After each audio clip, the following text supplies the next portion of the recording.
when people talk about the AFC West, it's always, I think, you focus it so much through Denver and Russell Wilson. You focus a lot of it through just the overall talent of the Chargers, which they have so much more sex appeal kind of in the offseason than what actually materializes during the regular season.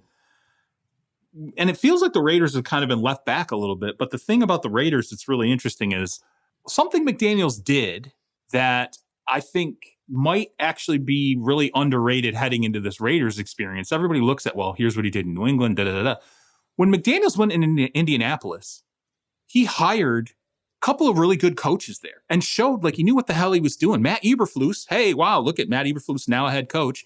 He brought him in to be DC, was a great hire. He kind of set up Indianapolis a little bit before he bailed on that job. And he, to me, I was like, hey, he did something right there that to me translates just as much as anything he's done in New England the last couple of years, because it showed he could go in and hire the right pieces of staff to help him win games.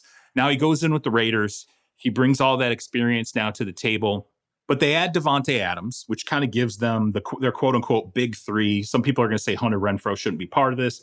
I think he's better than people realize, but you have Davante Adams, obviously Darren Waller, and then I think Hunter Renfrow is a pretty darn good big three, especially if they can get anything out of the backfield with Josh Jacobs, Kenyon Drake, whatever.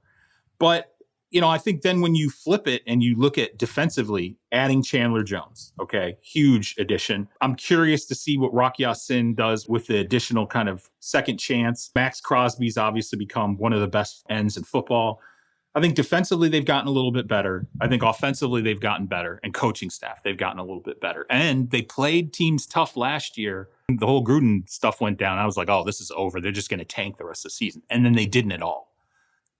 So, absolutely. I mean, I don't know. This team might be better than people think. The Raiders last year, between Gruden and the Henry Ruggs situation, a season where it absolutely could have fallen apart.